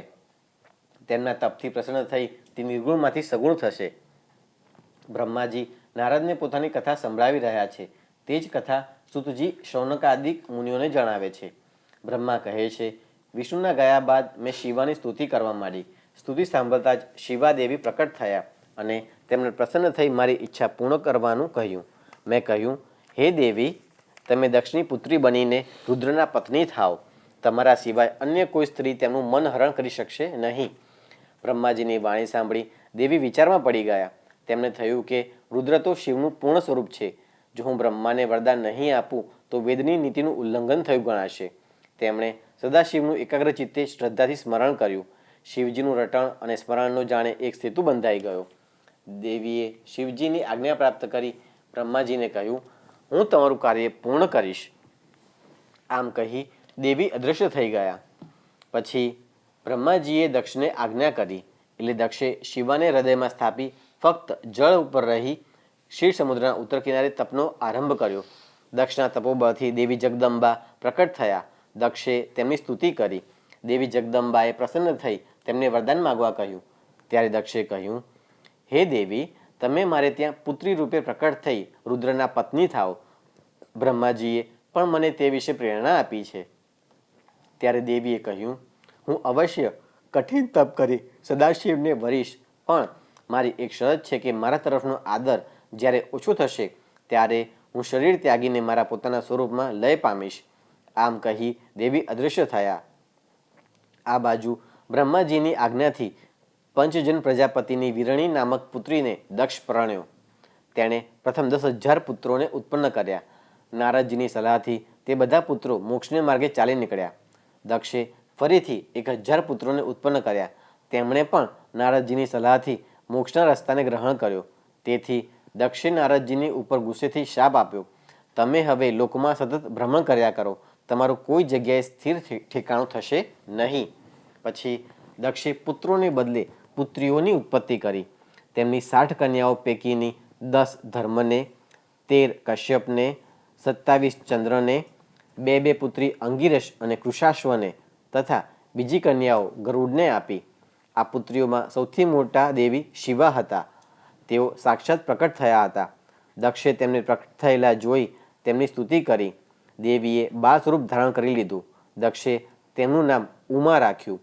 અંતરિક્ષમાંથી બ્રહ્મા, વિષ્ણુ તથા સર્વ દેવો તેમના દર્શન કરી પ્રશંસા કરવા લાગ્યા. ઉમાએ શરૂ કરેલું નંદાવ્રત. ઉમાના દર્શન કરવા એકવાર બ્રહ્મા અને નારદ ફરીથી ગયા. તેમણે દેવીને કહ્યું, હે સતી, જેઓ કેવળ તને જ ઝંખે છે અને તારા મનમાં પણ એકમાત્ર જેમની કામના છે તે જગતપતિ મહાદેવને તું પતિરૂપે પ્રાપ્ત કર. તારા સિવાય તેઓ કોઈપણ સ્ત્રીને પત્ની તરીકે સ્વીકારવાના નથી. સતીએ શિવને મેળવવા પોતાના આવાસમાં નંદાવ્રત શરૂ કર્યું અને મહાદેવની આરાધના કરવા માંડી. પ્રત્યેક મહિને વિવિધ અર્ધ્ય અર્પણ કરતી સતી અનન્ય ભાવે મહાદેવના ધ્યાનમાં સ્થિર થઈ ગઈ અને સિદ્ધાવસ્થા પામી. તેમની તપશ્ચર્યાથી પ્રસન્ન થઈ બધા દેવો એકઠા થયા અને કૈલાસ પર જઈ શિવજીને નમસ્કાર કરી તેમની સ્તુતિ આરંભી. શિવજીએ પ્રસન્ન થઈ દેવોને આવકાર આપ્યો અને તેમના આગમનનું કારણ પૂછ્યું. ત્યારે બ્રહ્માએ કહ્યું, હે કરુણા સાગર, આપણે સૃષ્ટિના પાલન અને સંહારરૂપ કાર્યો કરવા જુદા જુદા રૂપ ધારણ કર્યા છે. આપના આદેશથી હું બ્રહ્મા, વિષ્ણુ સર્વ કાર્ય કરી રહ્યા છીએ અને સંપત્તિક થયા છીએ. વિષ્ણુ અને હું પત્નીઓ સાથે રહીને જગતનું સર્જન અને પાલન કરી રહ્યા છીએ. જગતના કલ્યાણ અને હિત માટે તેમજ દેવોના સુખ શાંતિ માટે આપ યોગ્ય પત્નીને સ્વીકારો. શિવજીએ કહ્યું, હે બ્રહ્મા, વિષ્ણુ, હું હંમેશ તપમાં સદા તત્પર વિરક્ત રહેનારો યોગી છું. મને લગ્ન કરવા ઠીક લાગતા નથી. વળી હું કામ રહિત અને નિર્વિકાર છું. મારે વળી સ્ત્રીનું શું પ્રયોજન? મને લગ્નમાં જરાય રુચિ નથી. છતાં મેં દેવોને પહેલાં કહેલ તેમ હું તમારી ભક્તિને વશ રહી અવશ્ય સ્ત્રીનો સ્વીકાર કરીશ. જે સ્ત્રી યોગીની બની મારું તેજ સહન કરી શકે તેવી હોય તેવી કોઈ સ્ત્રી મને બતાવો. હું તેને અવશ્ય વરીશ. પરંતુ તે સ્ત્રીને જ્યારે મારા તરફ અથવા મારા વચન પ્રત્યે અવિશ્વાસ જાગશે ત્યારે હું તેનો સત્વરે ત્યાગ કરીશ. બ્રહ્માએ કહ્યું, આપ જેવી નારીની ઈચ્છા કરો છો તેવી જ નારી વિશે હું તમને કહું છું. જે દેવી પહેલાં સરસ્વતી અને લક્ષ્મી એવા 2 પાવન રૂપે પ્રગટેલા તે દેવી હમણાં ઉમા સ્વરૂપે પ્રગટ્યા છે અને દક્ષના પુત્રી સતી થયા છે. સતી આપને પ્રાપ્ત કરવા કઠિન તપ કરી રહ્યા છે. આપ તેને સ્વીકારી અમારી વિનંતીને અવશ્ય માન આપશો. આ શુભ પ્રસંગથી ત્રણેય લોક ચિંતામુક્ત બની આનંદ પામશે. શિવજીએ તેમની વાતને સમર્થન આપ્યું એટલે સર્વદેવો પોતપોતાને સ્થાને ચાલ્યા ગયા. સતીને આપેલ વરદાન. સતીએ આસો સુદ આઠમે નંદાવ્રત પૂર્ણ કર્યું. નોમને દિવસે સદાશિવે સર્વાંગ સુંદર અને તેજસ્વી સ્વરૂપે સતીને દર્શન આપ્યા અને વરદાન માંગવા કહ્યું. સતીએ લજ્જાથી ભાવનામય સ્વરે કહ્યું, ઓ પ્રભુ, મારી ઈચ્છા પરિપૂર્ણ કરો. શિવજી મલકાયા. તેમણે કહ્યું, આપ ભલે મારા પત્ની થાઓ. સતી આનંદિત થઈ ગયા. તેમણે શિવજીને કહ્યું, હે દેવેશ્વર, આપ મારા પિતાશ્રીને મળી મારો વિધિપૂર્વક સ્વીકાર કરવો. શિવજી તથાસ્તુ કહી કૈલાસ તરફ રવાના થયા. શિવજીએ વરદાનની વાત બ્રહ્માજીને કહી અને કહ્યું, તમે મારા તરફથી દક્ષને ત્યાં જઈ તેમની કન્યાનો વિવાહ મારી સાથે થાય તેવી યોગ્ય વ્યવસ્થા કરો. બ્રહ્માજી અને સરસ્વતી તરત જ દક્ષને ઘેર પધાર્યા. સતી પણ વરદાન પ્રાપ્ત થઈ તપથી નિવૃત્તિ મેળવી પિતાના ઘરે આવી પહોંચ્યા. તેમણે સખી દ્વારા માતા પિતાને સર્વ વિગતથી માહિતગાર કર્યા. બ્રહ્માજીએ કહ્યું, હે દક્ષ, તારી કન્યા સતીને મેળવવા શિવજીએ મને તમારી પાસે મોકલ્યો છે. હવે તું તારી કન્યાનો વિવાહ રુદ્ર સાથે કરી ધન્યતા પ્રાપ્ત કર. બ્રહ્માજીની દરખાસ્તથી દક્ષને આનંદ થયો. તેણે સંમતિ આપી. તેઓ જ કૈલાસ પર જઈ શિવજીને તેડી લાવે. બ્રહ્માજી શિવજી પાસે આવ્યા અને કહ્યું, હવે લગ્નની તૈયારી કરો. બ્રહ્માજીએ સઘળા દેવો તથા પ્રજાપતિઓને ત્યાં તેડાવ્યા. લક્ષ્મી દેવી સાથે પ્રભુ વિષ્ણુ, મરીચી તેમજ અનેક મુનિશ્રીઓ, શિવગણો, બ્રહ્મા તથા તેમના માનસપુત્રો બધા ચૈત્ર સુદ 13ને દિવસે પૂર્વ ફાલ્ગુની નક્ષત્રમાં વાજતે ગાજતે સતીના પાણીગ્રહણ માટે નીકળ્યા. નંદિકેશ્વર પર આરૂઢ થઈ મહાદેવજી દેવતાઓ સાથે દક્ષના નિવાસ સ્થાને પહોંચ્યા. દક્ષે શિવને શ્રેષ્ઠ આસન પર બિરાજમાન કરી તેમનું વિધિપૂર્વક પૂજન કર્યું. તેમજ અન્ય દેવતાઓનું પણ યથાયોગ્ય સ્વાગત કર્યું. તેઓને ઉત્તમ આસને બેસાડ્યા. લગ્નની સઘળી વિધિ બ્રહ્માજીએ કરી આપી. તે પછી શિવજીએ સતીનું પાણી ગ્રહણ કર્યું. સર્વદેવોએ ને ગણોએ શંકરને નમસ્કાર કર્યા અને તેમની સ્તુતિ કરી. નૃત્ય ગીતનો મોટો ઉત્સવ થયો. બધા આનંદ પામ્યા. દક્ષ કન્યાદાન કરી કૃતાર્થ થયા. દક્ષે જાનને ઉત્તમ પ્રકારની પહેરામણી આપી. બ્રાહ્મણોને દાન આપ્યું. શિવ અને શિવાની અગ્નિ પ્રદક્ષિણા. વિષ્ણુએ શિવને કહ્યું, હે શિવ, આપ જગતના તાત છો. સતી જગત માતા છે. આપ બંને દેવો તથા મનુષ્યોની રક્ષા કરો અને સજ્જનોનું હિત કલ્યાણ કરો. આપ સત્પુરુષોનું મંગળ કરો અને સતીને જોઈ મનમાં દુષ્ટ કામના સેવનારનો નાશ કરો. પછી બ્રહ્મા અને બ્રાહ્મણોની આજ્ઞાથી શિવ અને શિવાએ અગ્નિની પ્રદક્ષિણા કરી. સતીના પગની પાની જોઈ ખુદ બ્રહ્મા મોહ પામી કામાસક્ત બન્યા. તેઓ સતીના મુખ દર્શન કરવા માટે ઘીની આહુતિ ઓછી કરી ધુમાડો સર્જ્યો.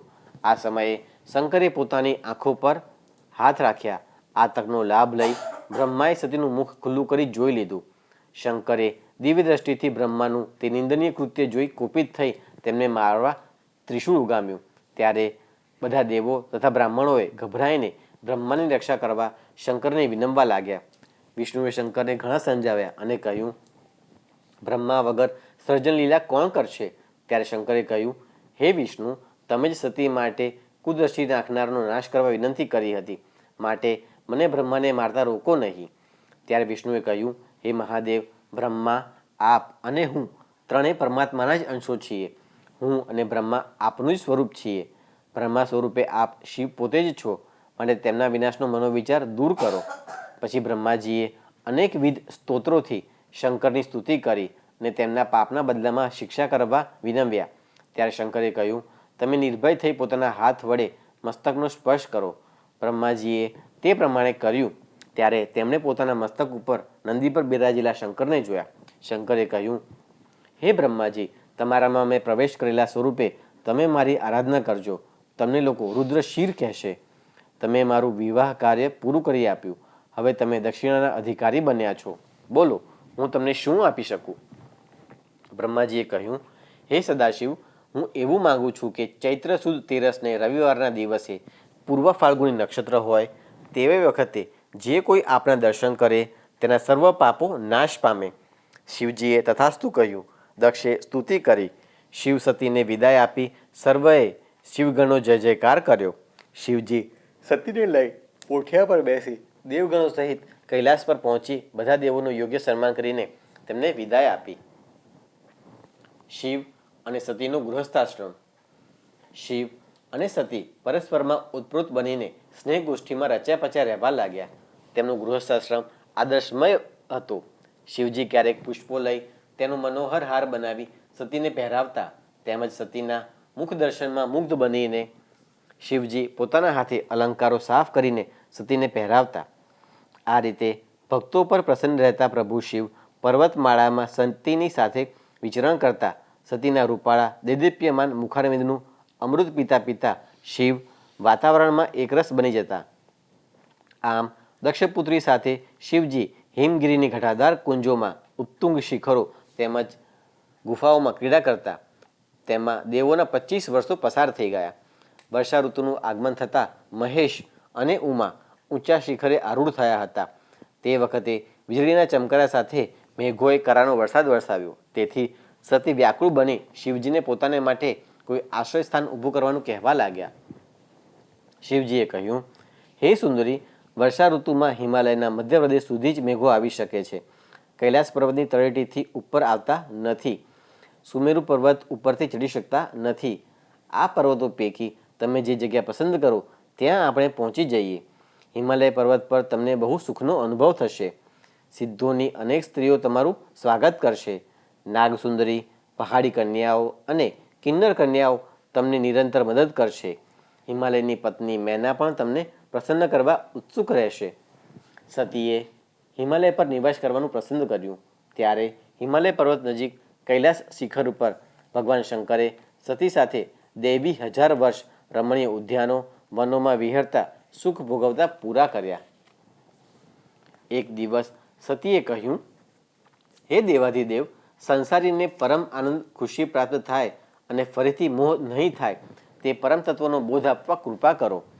ત્યારે શિવજીએ કહ્યું, હે સતી, હું બ્રહ્મ છું એવું સત્ય સ્વીકારી સગુણ કે નિર્ગુણ ભક્તિ કરી શકાય છે. શ્રવણ, કીર્તન, સ્મરણ, સેવન, દાસપણું, પૂજન, વંદન, મિત્રતા અને સમર્પણ એવા ભોગ અને મોક્ષ પ્રાપ્ત કરાવનાર ભક્તિ માર્ગે વિહરનારના સર્વ સંકોટો હું નિવારું છું. પછી સદાશિવે ધર્મના લક્ષણો, ભક્તોનું મહાત્મ્ય, વર્ણાશ્રયના ધર્મો, રાજધર્મો, સ્ત્રીઓના ધર્મો, ઇતિહાસશાસ્ત્ર, વૈદ્યશાસ્ત્ર, જ્યોતિષશાસ્ત્ર વગેરે અનેક ધર્મશાસ્ત્રો સમજાવતા વિહારલીલા કરવા લાગ્યા.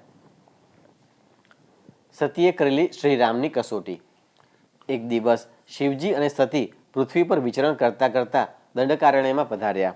ત્યાં તેમણે શ્રીરામ અને લક્ષ્મણને જોયા. લંકાપતિ રાવણ કપટ કરી સીતાનું હરણ કરી ગયો હતો.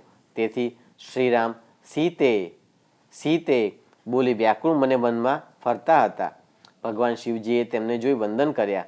ત્યારે સતીએ આશ્ચર્ય પામી પૂછ્યું, હે નાથ, આપ બધાના પ્રણામને પાત્ર છો તો તમે આમને વંદન કેમ કર્યા? તે બંને તેજોમય પુરુષો કોણ છે? તે કેમ દુઃખી જણાય છે? શિવજીએ કહ્યું, તે બે ભાઈઓ રાજા દશરથના પુત્રો શ્રીરામ અને લક્ષ્મણ છે. શ્રીરામ વિષ્ણુના અંશ અને નાનો લક્ષ્મણ શેષ સ્વરૂપ છે. તે સત્પુરુષોનું કલ્યાણ કરવા પૃથ્વી પર જન્મ્યા છે. તેથી મેં તેમને વંદન કર્યા. પરંતુ દેવી સતીના મનનું સમાધાન થયું નહીં. તેમણે મહાદેવજીની આજ્ઞા લઈ શ્રીરામની કસોટી કરવા પોતે સીતાનું સ્વરૂપ ધારણ કરી રામ સમક્ષ આવ્યા. પ્રભુ શ્રીરામે તેમને ઓળખી જઈ સતીને 2 હાથ જોડી વંદન કર્યા અને કહ્યું, તમે આ અઘોર વનમાં એકલા શા માટે આવ્યા છો? પ્રભુ સદાશિવ હમણાં ક્યાં છે? સતીએ પોતાનું અસલી સ્વરૂપ ધારણ કરી કહ્યું, મારા દેવ મારી સાથે જ આવ્યા છે. મારા ચિત્તમાં ભ્રમની લાગણી જાગતા મેં મહાદેવની આજ્ઞા લઈ આપની કસોટી કરવા આવી હતી. હવે મેં જાણ્યું કે આપ શ્રી વિષ્ણુ છો, પરંતુ પ્રભુ શિવજીને વંદન કરવા લાયક આપ કેવી રીતે બન્યા તે મને કૃપા કરીને સમજાવો. શ્રીરામે કહ્યું, પૂર્વે એકવાર શ્રી મહાદેવ પોતાના લોકમાં વિશ્વકર્માને બોલાવી એક ઉત્તમ સિંહાસનનું નિર્માણ કર્યું. ત્યાં સઘળા દેવોને તેડાવ્યા. રાજ્યાભિષેકની અનેકવિધ સામગ્રી મંગાવી. વેદના મંત્રોચ્ચાર કરી શ્રીહરિને મુગટ પહેરાવી પોતાનું ઐશ્વર્ય આપી સિંહાસન પર અભિષેક કર્યો અને કહ્યું, આજથી માંડીને મારી આજ્ઞાથી વિષ્ણુ સર્વને વંદનીય થયા છે. આમ કહી શિવે વિષ્ણુને વંદન કર્યા અને શ્રેષ્ઠ વરદાનો આપી તેમને આવકાર્યા. પછી મહેશ્વર બોલ્યા, તમને 3 પ્રકારની સિદ્ધિ શક્તિ અર્પું છું, તે સ્વીકારો. પહેલી, ઈચ્છા વગેરેની સિદ્ધિ. બીજી, લીલા કરવાની શક્તિ. અને ત્રીજી, તમે 3 લોકમાં સ્વાતંત્ર્ય ભોગવશો. હે વિષ્ણુ, હું તમારા ભક્તોને મોક્ષ આપીશ. તમે જગત કલ્યાણ માટે વિવિધ અવતાર ધારણ કરશો. આમ મેં શિવજીની આજ્ઞાથી જ દશરથને ત્યાં શ્રી રામ રૂપે અવતાર ધારણ કર્યો છે. હું અને મારો નાનો ભાઈ પિતાની આજ્ઞાથી જ વનમાં આવતા મારી પત્ની સીતાનું કોઈ નરાધમ રાક્ષસ હરણ કરી ગયો છે. તેથી હું આકુળ વ્યાકુળ બની વનમાં અહીં તહીં ભટકી રહ્યો છું. આપના દર્શનથી હું ઘણો આનંદ પામ્યો. સતીને પ્રણામ કરી તેઓ આગળ ચાલતા થયા. સતીને શ્રીરામની કસોટી કરવા બદલ દુઃખ થયું. તેઓ વિચારમાં પડ્યા કે હવે પ્રભુને શું ઉત્તર આપીશ. તેઓ શિવ પાસે ગયા. ત્યારે શિવે તેમને પૂછ્યું, તમે શી રીતે શ્રીરામની કસોટી કરી? સતી નિરુત્તર બની નીચા મસ્તકે ઊભા રહ્યા. એટલે શિવજીએ સઘળું અંતર્મનથી જાણી લીધું. શિવજીએ વિચાર્યું કે સતીએ સીતાનું સ્વરૂપ ધારણ કર્યું. હવે જો હું તેમને સ્નેહ કરું તો મારી પ્રતિજ્ઞાનો ભંગ થાય. તેમણે તરત જ સતીનો મનથી ત્યાગ કર્યો. કૈલાસ પર પાછા ફર્યા. તે દરમિયાન આકાશવાણી થઈ, હે દેવેશ્વર, તમને ને તમારી પ્રતિજ્ઞાને ધન્ય છે. આવી ઘોર પ્રતિજ્ઞા લેનાર તેમજ તેને પાળનાર ત્રણેય લોકમાં તમારા વિના બીજો કોઈ નથી. આકાશવાણી સાંભળી સતી ચિંતાતુર બની મહાદેવને પૂછવા લાગ્યા, તમે કોઈ પ્રતિજ્ઞા કરી છે ખરી? શિવ એક અક્ષર સુદ્ધા બોલ્યા નહીં, પરંતુ સતી હૃદયને પામી ગયા. તેમને થયું, શિવે મારો ત્યાગ કર્યો છે. તેઓ ઘણા દુઃખી થયા. પરંતુ શિવજીએ તેમને અનેક કથા વાર્તાઓ સંભળાવી તેમના મનનું દુઃખ વિસરાવી દીધું, પરંતુ પોતાની પ્રતિજ્ઞાનો ભંગ નહોતો કર્યો. દક્ષે કરેલી માનહાનિ. એકવાર બધા મુનિઓએ પ્રયાગ વિસ્તારમાં ભેગા થઈ એક મોટો યજ્ઞ કર્યો હતો. બ્રહ્મા તેમજ શિવજી પણ ત્યાં પધાર્યા હતા. ત્યાં દક્ષનું આગમન થતાં શિવ સિવાય સૌએ દક્ષને વંદન કર્યા, માન આપ્યું. તેથી દક્ષ શિવજી પર ક્રોધિત થઈ શાપ આપ્યો, શિવજીનો અન્ય દેવો સાથે યજ્ઞ ભાગ આપવામાં આવશે નહીં. દક્ષની આ વાણીથી શિવજી કંઈ બોલ્યા નહીં, પણ નંદિકેશ્વર ગુસ્સેથી બોલ્યો, હે નરાધમ, જેમના સ્મરણ માત્રથી સઘળા યજ્ઞો સફળ થાય છે, તે મહાપ્રભુ રુદ્રને શાપ આપી તે તેમની હાંસી કરી છે. મંદ બુદ્ધિ ધરાવતા બ્રાહ્મણોએ તને ટેકો કર્યો છે. તેથી રુદ્રના પ્રભાવથી હું તને શાપ આપું છું કે તમે બધા વેદના તત્વજ્ઞાનથી રહિત થાઓ. તમે બ્રાહ્મણો કાયમ ભિખારી અને નિર્લજ બનો. તમે આત્મજ્ઞાન ભૂલી પશુ જેવા બન્યા હોવાથી તત્કાળ બકરાના મુખવાળા બનો. નંદિકેશ્વરના શાપથી બધા શબ્દ બની ગયા. શિવજીએ નંદીને સમજાવી શાંત બનાવ્યા. તેઓ તેમના સ્થાને ગયા. દક્ષ શિવજીની નિંદા કરતો કરતો પોતાના સ્થાન બની ચાલ્યો ગયો. દક્ષ દ્વારા યજ્ઞની શરૂઆત. થોડા સમય પછી કનખલ નામના તીર્થક્ષેત્રમાં દક્ષે એક મોટા યજ્ઞની શરૂઆત કરી. તે યજ્ઞમાં સઘળા દેવો, મુનિઓ, મહાત્માઓ, વિદ્વાનો તથા બ્રહ્મા અને વિષ્ણુને પણ તેડાવ્યા. સઘળા દેવો પોતાના સહકુટુંબ સાથે પધાર્યા. દક્ષે તેઓનું સ્વાગત કર્યું, યોગ્ય ઉતારા આપ્યા. વસુ તેમજ દેવગણોને તેણે યજ્ઞ જોવા આમંત્ર્યા હતા. યજ્ઞમાં 6 સ્વસ્તિ વાચન કરાવતો દક્ષ તેની પત્ની સાથે અત્યંત શોભતો હતો. દક્ષે દુષ્ટ બુદ્ધિથી શિવને આ યજ્ઞમાં આમંત્ર્યા ન હતા. યજ્ઞની શરૂઆત થતાં શિવ ભક્ત દધીચીએ કહ્યું, હે દેવર્ષિઓ, આ યજ્ઞમાં મહાદેવ કેમ દેખાતા નથી? તેમના વગર યજ્ઞનો કશો અર્થ રહેતો નથી, તે અધૂરો ગણાશે. ત્યારે દક્ષ ક્રોધમાં આવી બોલ્યો, આ યજ્ઞમાં સર્વ દેવો, ઇન્દ્ર તથા બ્રહ્મા, વિષ્ણુ પણ હાજર છે, તો શિવજીની શું જરૂર? મેં બ્રહ્માના કહેવાથી જ મારી પુત્રી સતીને કુલહીન, પિશાચોના સ્વામી, અપવિત્ર અને જડ ભાવનાવાળા શિવ સાથે પરણાવી હતી. વળી તે અભિમાની, જડ અને મૂર્ખ હોવાથી મેં એને યજ્ઞમાં આમંત્રણ આપ્યું નથી. માટે આપ સર્વેને આ યજ્ઞ સફળ કરવા મારી વિનંતી છે. દક્ષની આવી વાણી દધીજી સાંભળી શક્યા નહીં. તેઓ તરત યજ્ઞ મંડપ ત્યજીને જતા રહ્યા અને કહેતા ગયા, હે દક્ષ, ભગવાન રુદ્ર વિનાનો આ યજ્ઞ જ નથી. આ યજ્ઞથી તારો વિનાશ થઈને રહેશે. દધીજીની સાથે સાથે બીજા શિવભક્ત મુનિઓ પણ ત્યાંથી ચાલ્યા ગયા. પછી દક્ષની આજ્ઞાથી યજ્ઞના કાર્યનો આરંભ થયો. જ્યારે દેવોના વિમાનો સજ્જ થઈ યજ્ઞમાં જતા હતા, ત્યારે સતી ગંધમાદન પર્વત પર સહેલીઓ સાથે ક્રીડા કરતા હતા. તે સમયે રોહિણીની સાથે ચંદ્રને દક્ષના યજ્ઞમાં જતા જોયા. એટલે સતીએ પોતાની સખી વિજયાને રોહિણી પાસે મોકલી.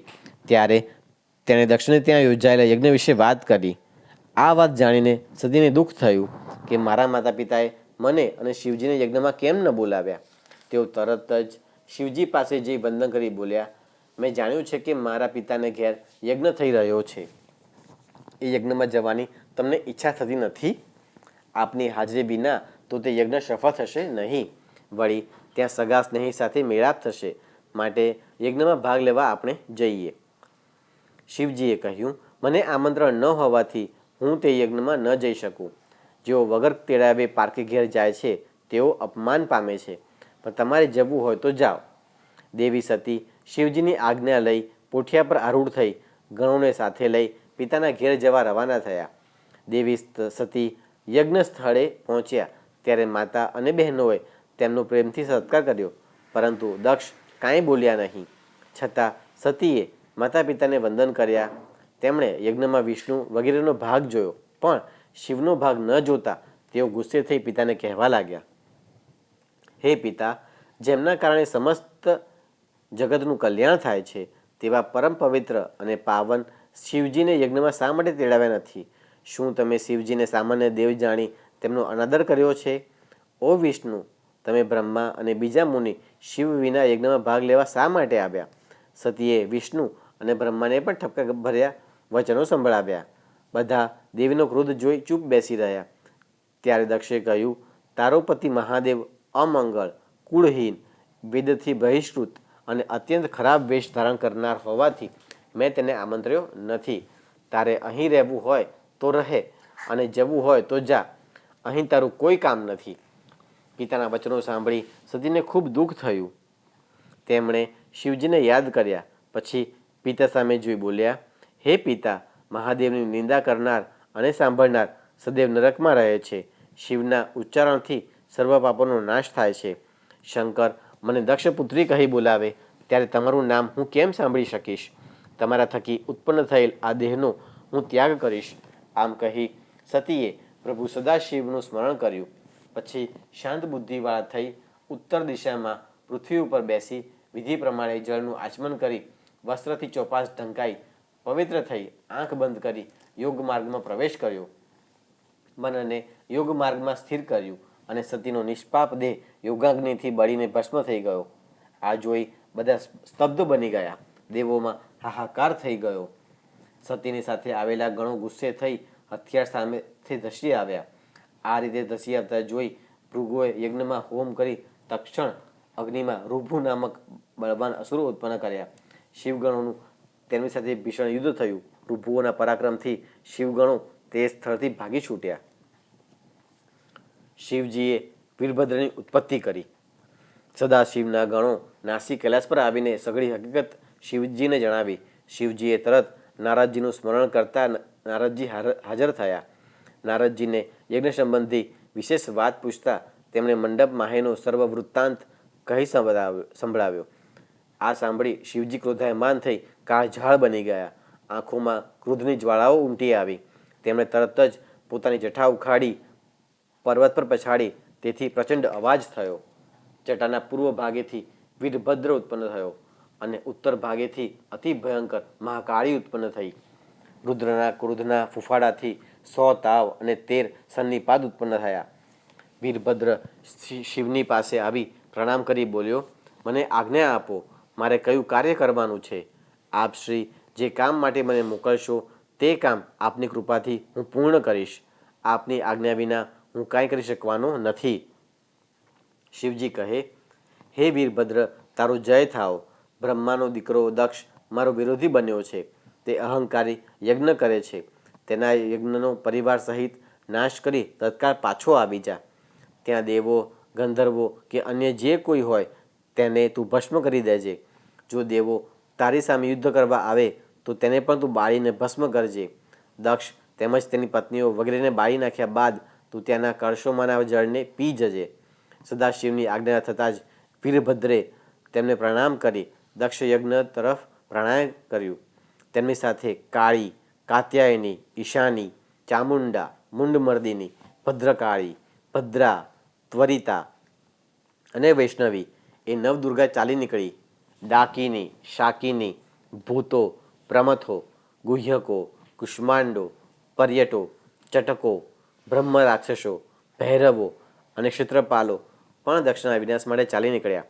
64 કરોડ ગણોને લઈને ભંગી, રીટી, અશની અને ભાલક ગણનાયકો પણ ચાલવા લાગ્યા. તે વખતે ભેરીઓના મોટા નાદ થવા લાગ્યા. ધરતી ધમધમવા લાગી. આ બાજુ દક્ષના યજ્ઞ સ્થાને અનેક પ્રકારના અપશુકનો નજરે પડવા લાગ્યા. આથી સર્વદેવો તથા વિષ્ણુ ભય પામવા લાગ્યા. દક્ષ ધ્રુજવા લાગ્યો. તે અશક્ત બની વિષ્ણુને શરણે ગયો. ત્યારે વિષ્ણુ કહે, હે દક્ષ, તું સર્વના પરમાત્મા શિવના સાચા સ્વરૂપને સમજી શક્યો નથી. તે એમનો અનાદર કરી ઘોર પાપ કર્યું છે. તારી દુષ્ટ નીતિને કારણે તારા સંકટને દૂર કરવા અમે અસમર્થ છીએ. મારું સુદર્શન ચક્ર પણ અત્યારે કાંઈ કામનું નથી, કારણ કે સદાશિવે પોતે જ આપેલું છે. વિષ્ણુની વાણીથી ચિંતિત બની દક્ષ ઊભો હતો. ત્યાં જ વીરભદ્ર પ્રચંડ સૈન્ય સાથે સિંહનાદ કરતો આવી પહોંચ્યો. ઇન્દ્ર તથા અન્ય દેવો વીરભદ્રની સામે યુદ્ધે ચડ્યા. ભીષણ યુદ્ધ મંડાયું. દેવોનો પરાજય થતાં તેઓ સ્વર્ગમાં નાસી ગયા. ફક્ત ઇન્દ્રએ જ રણભૂમિ છોડી નહીં. તે વખતે ઇન્દ્રે બૃહસ્પતિની સલાહ માગી. બૃહસ્પતિએ કહ્યું, તું નાદનની જેમ અવિચારી બની દક્ષના યજ્ઞમાં આવ્યો છું, પણ એ તો બતાવ કે તું અહીં શું પરાક્રમ કરવાનો છું. રુદ્રગણો યજ્ઞમાં વિઘ્ન નાખશે, ત્યારે એને રોકવા તમારામાંથી કોઈ સમર્થ નથી. વીરભદ્રના તીક્ષ્ણ બાણોથી ઇન્દ્ર આદિ લોકપાલો પણ નાસી ગયા. ત્યારે દક્ષે ભયભીત થઈ વિષ્ણુને યજ્ઞનું રક્ષણ કરવા કહ્યું. વિષ્ણુએ યુદ્ધ માટેની તૈયારી આરંભી.